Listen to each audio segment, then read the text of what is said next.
Some shocking news. Some shocking news and breaking news is that Natim Teto has been found dead outside a hotel, or was found dead in the hotel.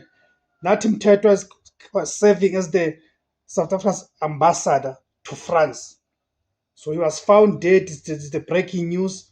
So the recent news reports from French and South African media indicate that Nkosinathi Emmanuel, popularly known as Natim Teto, the South African ambassador to France, has been found dead in Paris at the Hyatt Hotel in Port Hermilot. Okay? He was reported missing on Monday, September 29, 2025. Okay? That's yesterday. By his wife after she received a disturbing text message.